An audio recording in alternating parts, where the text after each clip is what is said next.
Tayo po ay patuloy na manalangin, Panginoon. Salamat po dahil kayo ay pumunta sa mundong ibabaw na ito upang kami ay bigyan ng kaligtasan.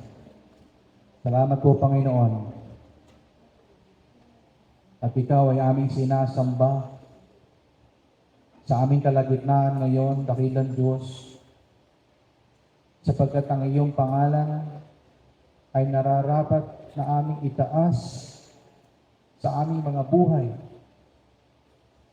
sa buhay ng aming iglesia, sa aming kalagitnaan. Nararapat lamang na ikaw ay aming sambahin dahil ikaw ay mabuti, ikaw ay tapat. Salamat po, Panginoon, sa nakalipas na mga araw na inyong ipinaranas sa amin ang iyong pag-ibig, ang iyong pangunguna, ang iyong proteksyon, ang iyong probisyon, ang katugunan ng aming mga pananalangin, ang iyong pag-iingat sa amin, ang kagalingan ng mga karamdaman, kalakasan.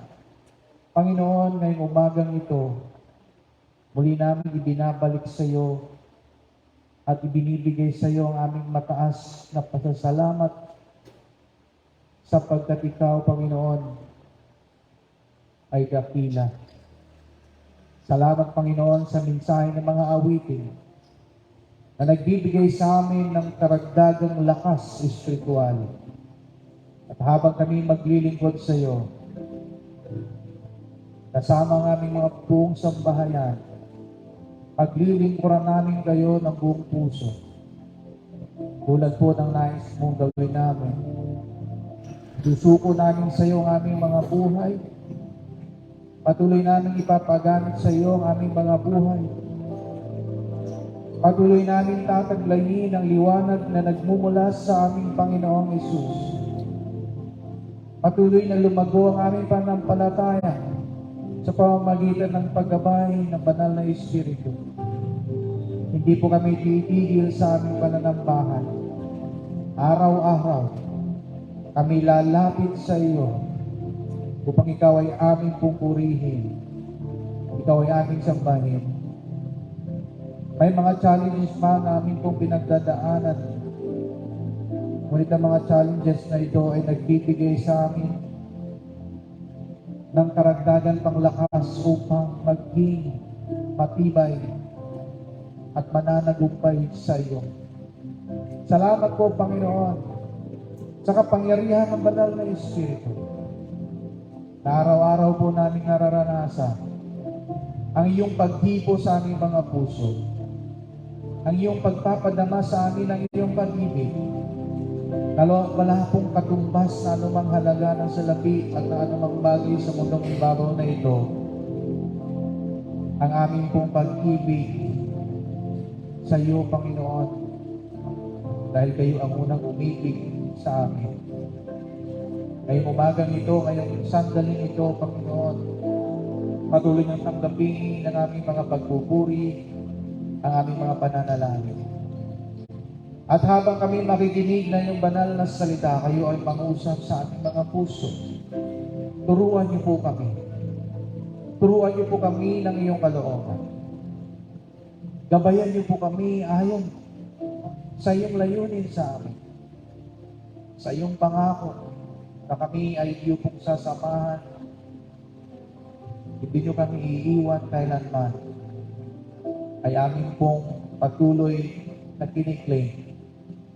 Ito ay narito at magda. Bigyan niyo kami, Panginoon, ng bukas na isip at bukas na puso upang tanggapin ang iyong pangaturo at ang iyong pangunguna sa amin. Pinagaling niyo na po ang mga may karamdaman sa amin, but we continue to pray for all who are sick right now, that you will continue to touch their physical bodies. Allow your healing power to flow in their physical bodies and allow them to experience healing, miracles that comes from faith in your name. We also pray to those who are in deep sorrow right now dahil sa pagkawala ng kanilang mga mahal sa buhay. We pray, Panginoon, ng iyong pagyakap sa kanila. We pray, Panginoon, ng iyong panguna at kaaliwan na igagawad mo sa mga kapatid namin na walan ng kanilang pamilya na mahal sa buhay. Sa mga may challenges, mga pagsubok ngayon na pinakaharap, Lord, we pray for your wisdom and your peace. Na malagpasan po namin ang lahat ng ito. Salamat po, Panginoon. Patuloy kaming lumuluhod sa iyong harapan. At inaasahan po namin ang katugunan ng aming mga pananalangin. Sapagkat alam po namin na ito'y aming itutulog na may pananampalataya, pananalig at pag-asa sa pangalan ng aming Panginoong Hesus. Amen.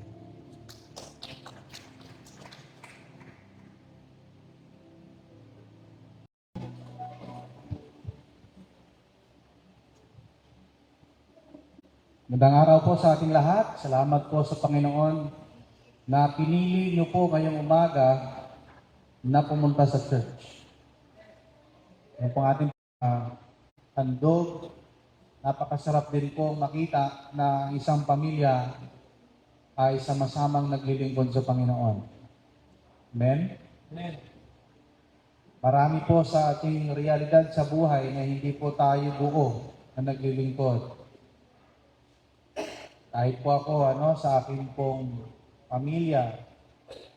At ngayon, sa pamilya ko na, andito kami tatlo.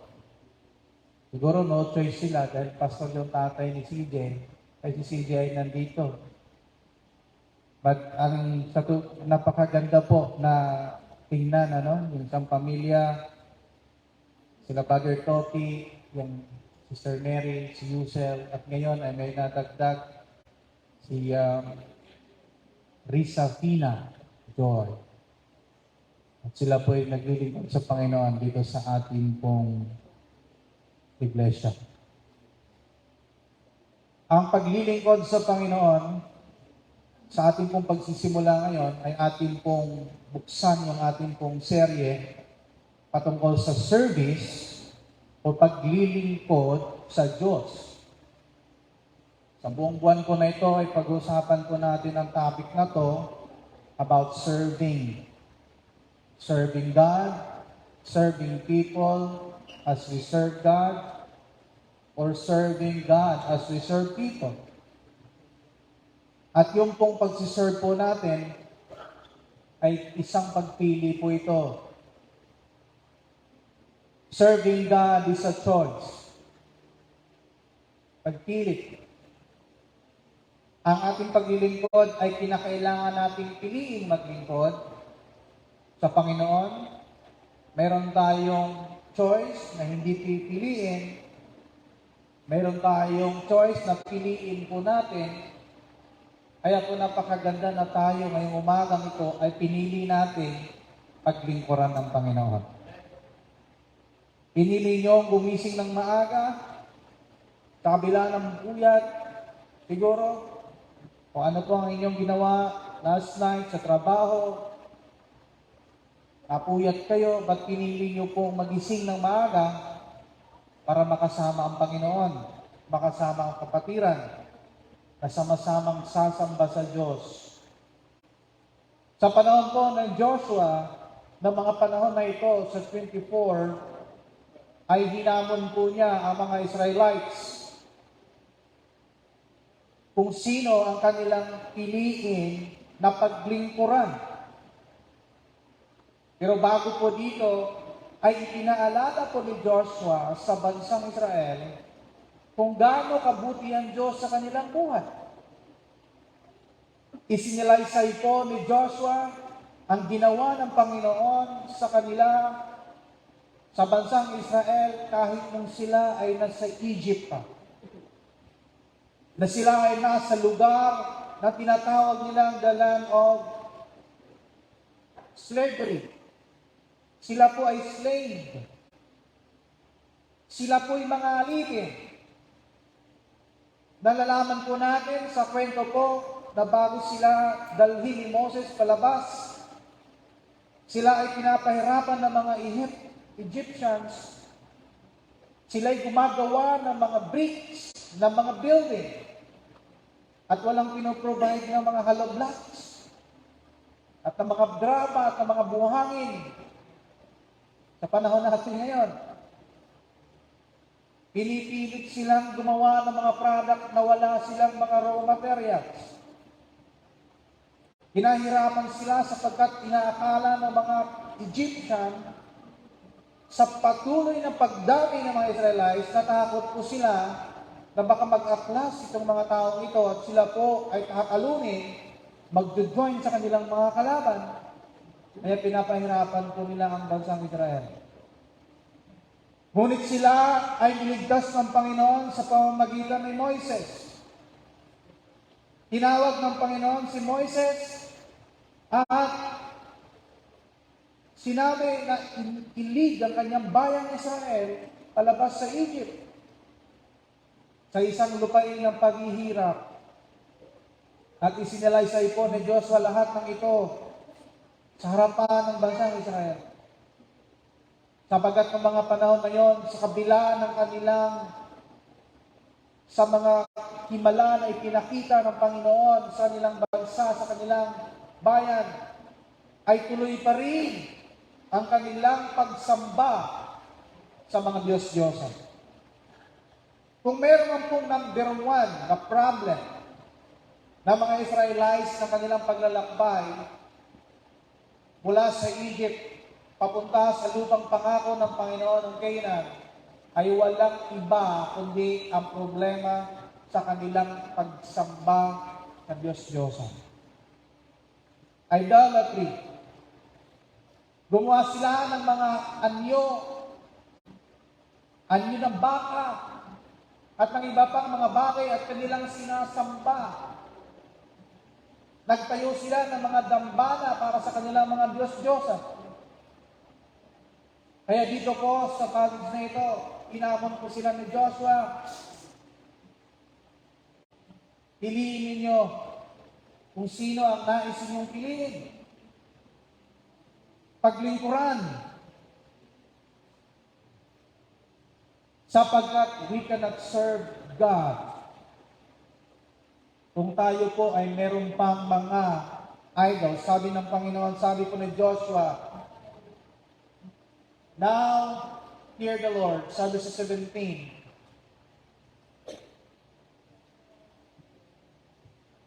And serve Him with faithfulness. Is that 17? It's 14. Throw away your God's ancestors, your ancestors worship beyond the Euphrates River, and in Egypt, and serve the Lord. Itapon ninyo ang inyong mga Diyos-Diyosan na kung saan sinasamba ng inyong mga ancestors, inyong mga ninuno, na dala-dala niyo pa hanggang ngayon. Itapon ninyo. Kung gusto ninyong piliin ng Diyos, itapon ninyo ang mga idols. Mga kapatid, we cannot serve God unless we throw away our idols in life. Now, ano kaya mga idols natin sa buhay? Yung mga nagiging sagabal sa ating paglilingkod sa Diyos. Yung mga idols natin sa buhay ngayon ay yung mga bagay na nakakaagaw ng atensyon ng Diyos, ng lugar ng Diyos sa ating puso. Anything that can replace God's place in our heart ay tinatawag nating idol sa ngayon. Idolatry. Ano yung mga bagay na humahadlang sa iyo upang paglingkuran ng Panginoon? Yan po ay idolatry. Pinapahalagahan mo kaysa sa paglilingkod mo sa Diyos. Yan po ay idolatry. Hindi man literal na ikaw ay yumuyuko sa isang santo, hindi man literal na ikaw yumuyuko sa isang semento, sa isang kahoy, o ikaw ay sumasamba sa palaka, tulad po ng mga ginagawa nila ng panahon na yon, hindi sila sumasamba sa tubig. Hindi ka man sumasamba sa mga puno. Pero lahat ng bagay na nakakaagaw sa lugar ng Diyos, sa iyong puso, mga bagay na pinahahalagahan mo, higit sa Diyos, sa iyong puso, ayan po'y tinatawag na idolatry. So if we want to serve God, if we choose God, we have to throw away of those idols in our lives.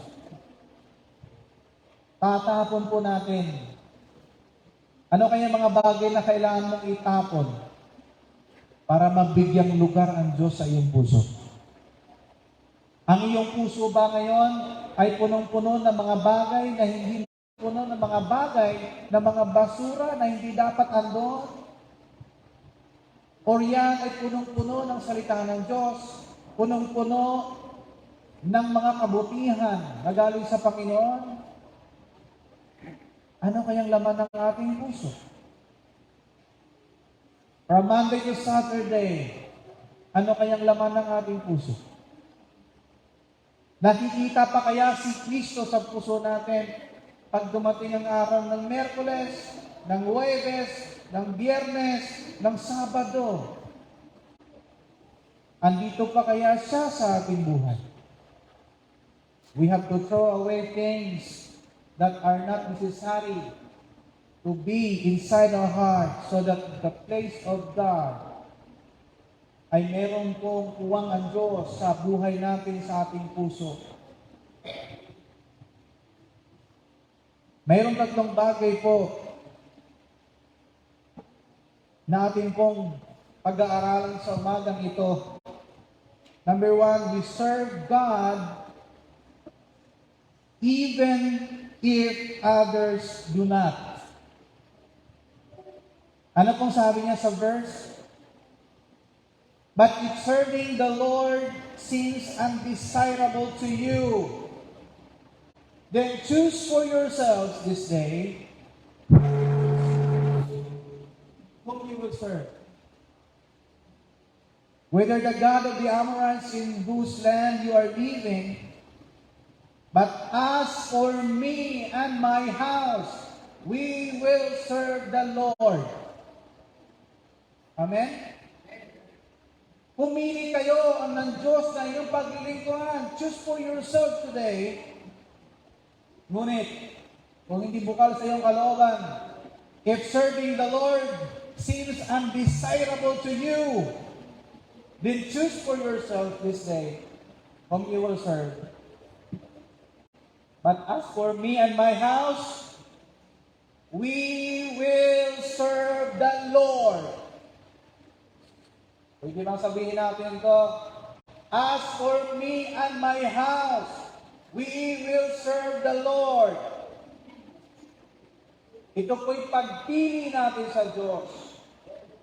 Kahit yung iba hindi naglilingkod, we serve God even if others do not.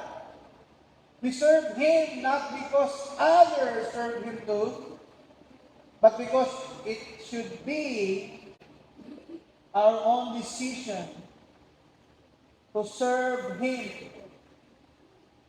Hindi ito gaya-gaya. Paglilingkuran natin ang Panginoon. Maglilingkod tayo sa Diyos dahil naglilingkod din yung iba sa Diyos. Paano kung hindi na sila naglilingkod? Titigil na rin tayo sa paglilingkod. Bakit? Ginagaya lang natin sila. Ang paglilingkod sa Diyos ay isang dapat matibay na pagpili, isang desisyon, at sasabihin natin, even though others do not serve you, Lord, I will serve you. Even if others do not serve you, Lord, my family and I will serve you. Nakakatuwa po mga kapatid na kahit hindi po buo ang mga pamilya na narito, marami sa atin, but you continue serving God. Amen?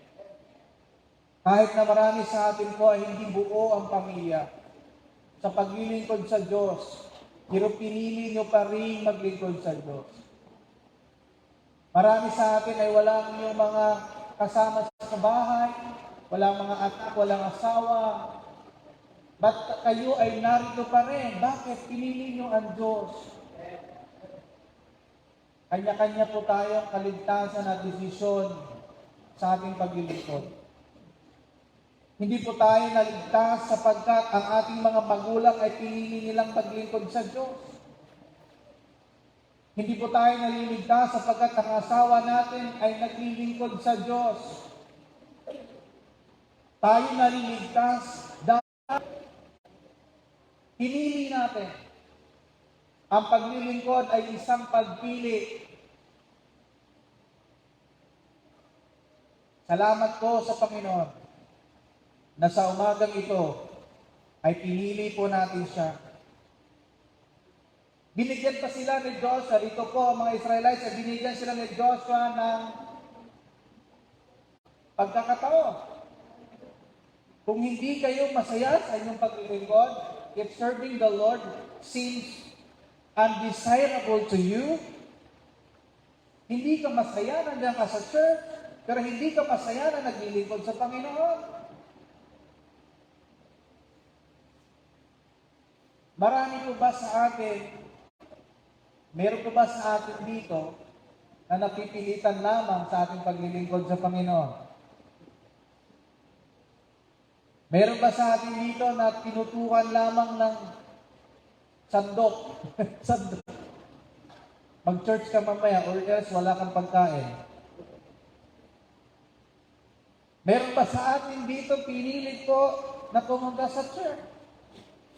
Alam niyo si Joshua, sabi niya, if serving the Lord is undesirable to you, then just for yourself, sinong paglilingkod ninyo?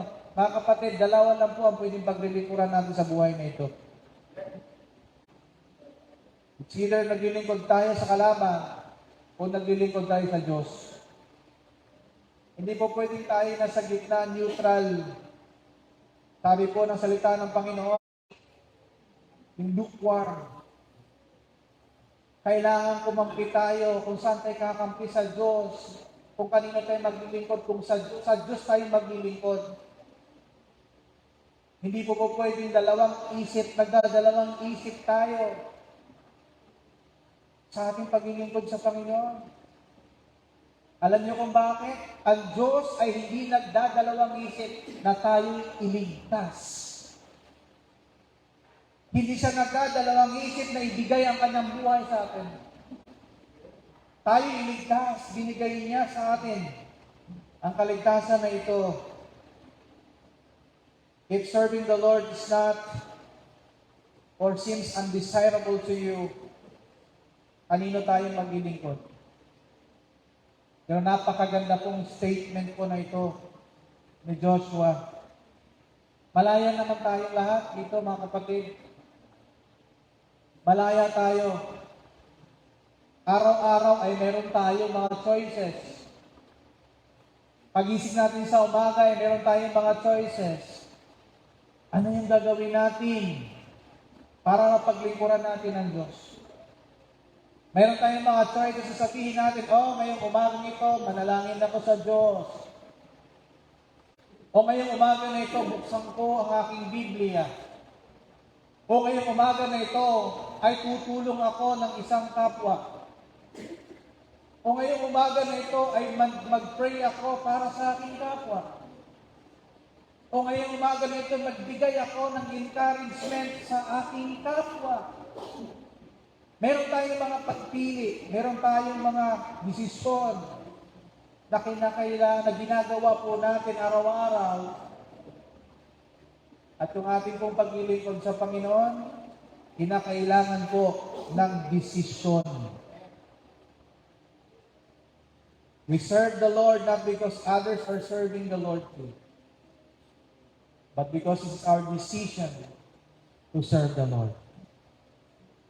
Naglilingkod tayo hindi dahil ito'y ginagawa every Sunday. Sumasamba tayo. Bakit tayo umaawit ng mga awitin? For example, bakit tayo nakikinig ng mga Christian music? Bakit tayo umaawit ng mga papuri sa Panginoon? Dahil inaawit nito ng mga churches sa iba? Dahil kaya ay ito'y trend ngayon, ito ay international na ginagawa ng isang church na talagang sumasamba tayo sa pamamagitan ng awitin. Nawa hindi po ito dahil gaya-gaya natin, ginagaya natin sila. Kundi po ito ay dahil gusto nating umawit sa Diyos. Gusto nating paglingkuran ng ating Panginoon. Gusto nating maranasan ang Kanyang presensya sa ating kalagitnaan. Gusto nating mayakap ang Diyos. Gusto nating yakapin tayo ng Diyos sa Kanyang banal na presensya. Habang inaawit po natin ito, kanya-kanya po tayong experience sa Panginoon. Marami sa atin habang naglilingkod, ay nararamdaman natin yung pag-ibig ng Diyos. Habang tayo nananalangin, naramdaman natin yung paghipo ng Diyos sa buhay natin. Serving the Lord is very personal. Ito po'y choice natin. At personal din po ang mga karanasan natin na ito. Marahil ang iyong kapwa naglilingkod sa Diyos pero hindi niya naranasan yung kanyang pag-ibig, yung pag-ibig ng Diyos. Something wrong, siguro. Pero kung ang ating buhay ay ituon natin sa Panginoon ang ating pansin, while we sing, while we serve the Lord, wala tayong ibang hangad kundi ang Diyos ang siyang maitaas. Imposible na hindi natin maranasan ang Diyos. Hindi mo iniisip yung anumang mga kaabalitaan. When you come to the Lord in prayer, dala-dala ang iyong sarili na may kapakumbabaan, imposible na hindi ka kakausapin ng Diyos. Ang Diyos po ay mangungusap sa ating buhay at sa ating puso sa pamamagitan ng Kanyang banal na Espiritu. Pangalawang bagay po, we serve God with our family. Serving God alone is good, but serving God with our family is excellent. Yun po yung goal natin sa buhay. Dadalhin natin ang ating buong pamilya sa paglilingkod sa Panginoon. Sabi niya, as for me and my household, we will serve the Lord. Pagdating po doon sa langit, marirecognize po natin ang ating mga kamag-anak. Ay nakakalungkot po na maraming mga pumanaw na hindi man lang nakakilala sa Diyos. Maraming pumanaw po sa ating mga kamag-anak, sa ating pamilya, na hindi man lang nakakilala sa Diyos. Napakasarap tingnan, isipin, na ang buong pamilya ay sumasamba sa Diyos na sama-sama. Sabi po ni Joshua, as for me and my house, we will serve the Lord. Maaari tayong maglingkod sa Panginoon na tayo lamang. But the goal is, we will serve the Lord na buong pamilya.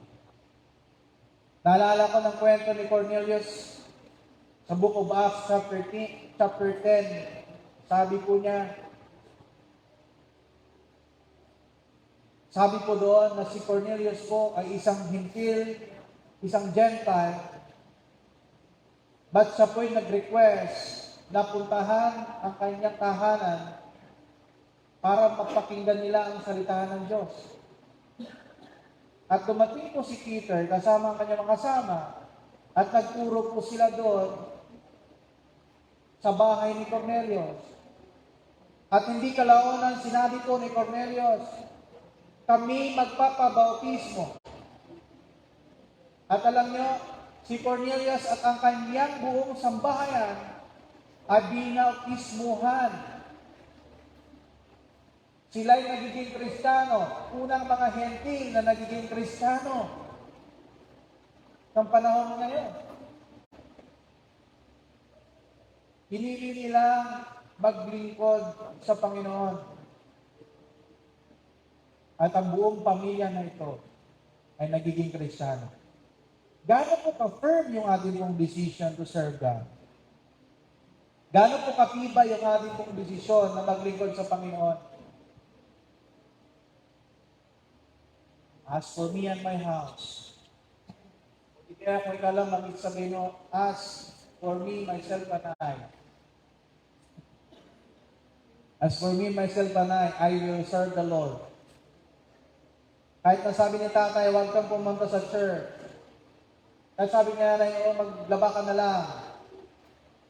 O pumunta ka na lang sa grocery, wala tayong bigas. Sasabihin mo sa sarili mo, oh, I will serve the Lord. Kahit na kayo ayaw nyo, ako maglilingkod ako sa Panginoon. Amen? Gano'n ka-firm po tayo pagdating dito, kapatid? Na kahit sabihin ng iba, oh, huwag na kayo mag-church. Huwag na kayo lumapit sa Diyos. Sasabihin mo, ikaw, kung ayaw mo, ako maglilingkod po sa ibang tao ang ating kaligtasan. Hindi po nakasalalay po sa personal na pagpili po natin. As for me and my house, ako'y maglilingkod sa Panginoon. Pangatlong bagay po, we will serve God. We serve God because of what He is and what He has done. Naglilingkod tayo sa Panginoon dahil sa Kanyang ginawa sa buhay natin, dahil sa kung sino siya at kung anong ginawa niya sa buhay natin. Sabi po sa verse na ito, verse 17 and 18, sabi po ng mga Israelites, it was the Lord our God Himself who brought us and our parents, our forefathers, up out of Egypt, from the land of slavery, and performed those great signs before our eyes. He protected us on our entire journey, and among all the nations through which we traveled. And the Lord drove out before us all the nations, including the Amorites, and we who live in the land, we too will serve the Lord, because He is our God. Naranasan po nila kung sino ang Diyos. We serve the Lord not in order to receive something from Him, but because we already have received many things from Him. Naglilingkod tayo sa Panginoon hindi dahil para tayo po'y pagpalain. Actually po, marami pong mga wrong motive kung minsan. Ano pong dahilan kung bakit tayo naglilingkod? Sasabihin ng ilan, para po tayo ay makareceive ng blessing. Ano pong dahilan kung bakit natin pinapurihan ng Diyos? Para makareceive tayo ng blessing, tugunin ang ating mga pananalangin. Pero alam niyo po, we serve the Lord sapagkat natanggap na natin ang pagpapala. We are serving Him sapagkat niligtas na tayo ng Diyos. Tayo naglilingkod sa Panginoon, bakit? Dahil ligtas na tayo ng Diyos. Niligtas na tayo ng Diyos. We serve Him not because in order for us to receive blessings from God. Not because God will bless us more kung tayo'y maglilingkod. Kundi ang ating paglilingkod ay dahil naranasan natin siya. Amen? Naranasan natin ang Panginoon. Naranasan nila ang kapangyarihan ng Diyos nung sila'y nasa Egypt, di ba? Alam po natin ang nangyari. Lumabas sila sa Egypt with the great power of God.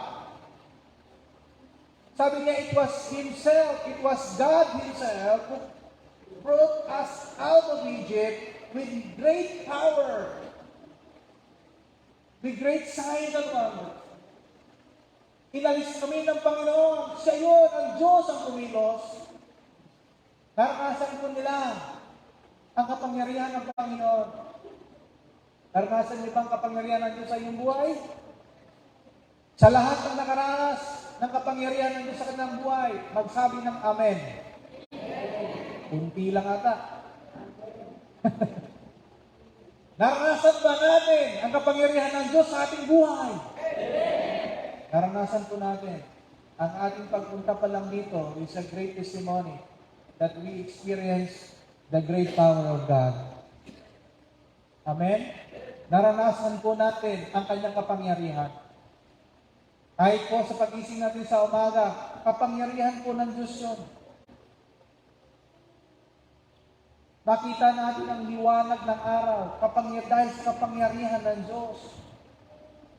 Tinugon niya ang ating mga panalangin dahil sa kanyang kapangyarihan. It was everything is because of His grace. Everything that happens to us because of His grace. Wala po tayong kinalaman po sa mga bagay na ito. Ito po'y dahil sa kanyang biyaya, kaya po tayo ay narito at tayo po'y patuloy na nabubuhay sa mundong ibabaw na ito. We serve Him not in order to experience His salvation and deliverance, but because we have been saved and been delivered from sin and death. Wala na pong kapangyarihan sa atin ang kasalanan at ang kamatayan. Those who are in Christ, there is now no condemnation to those who are in Christ Jesus. Sabi sa John, he or she had crossed over from saan? From hell, from death to life. Crossover. Wala na pong kamatayan. Wala na pong kamatayan spiritually. Ang sino mang nasa Diyos, wala na pong condemnation. Bakit walang condemnation? Dahil ginawa na po ng Panginoon ang lahat. Wala na pong condemnation sa nasa Panginoon. Why? Ibinigay ng Panginoon. He came to redeem us from us, mga kapatid. Kung mayroon man tayong mga pagpili na gagawin sa mga araw na ito, dumating man sa buhay, sa punto ng buhay natin, na parang kailangan nating mamili between God and other things. Minsan ay sinusubok po ang ating panampalataya. Minsan nakasalalay po ang ating mga pinagkakitaan, for example, ang ating pamilya. Meron tayong mga desisyon na kailangan natin gawin. I pray na lagi po nating piliin, mga kapatid, ang Diyos. Kung minsan mahirap man, gumawa ng desisyon. Kung minsan, ba't ito lamang po ang maging guide natin? Alamin po natin kung ito ay kalooban ng Diyos. At piliin po natin lagi ang sundin ng Panginoon. Choose God and serve Him only and faithfully. Throw out your idols. Hayaan mo linisin ka ng Panginoon. At sa iyong pagpili, maranasan mo ang kanyang kapangyarihan. Dahil sa kanyang ginawa sa iyong buhay, patuloy mo siyang sambahin at paglingkuran sa iyong buhay. Choose God and serve Him only and faithfully. Dakilang Diyos, salamat po sa iyong kabutihan sa buhay namin. We thank you for reminding us choosing you over other things. The importance of choosing you over other things. Ang kahalagahan, Panginoon, na ikaw ay aming piliin. sa kabila ng mga bagay po na maaring makahadlang, nagbibigay hamon sa amin, sa aming paglilingkod. Nawa tulad po ni Joshua at ng kanyang pamilya, sasabihin po namin, as for me and my house, we will serve the Lord.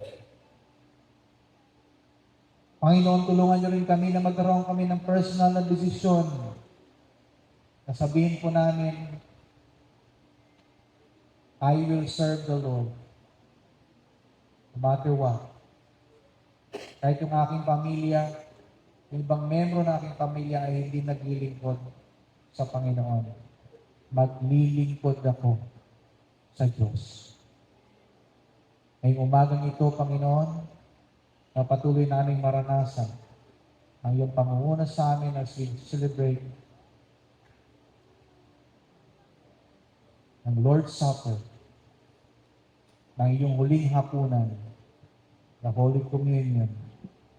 Alalahanin namin muli ang iyong kamatayan, ang iyong pagliligtas sa amin, ang iyong muling pagkabuhay, para kami ay mabigyan ng panibagong pagkakataon.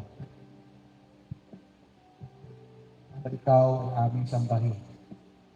Ikaw ay aming paglingkuran at ma-restore ang aming katayuan sa iyo. Salamat po. Pagpalain niyo ang inyong mga anak. In Jesus' name we pray. Amen.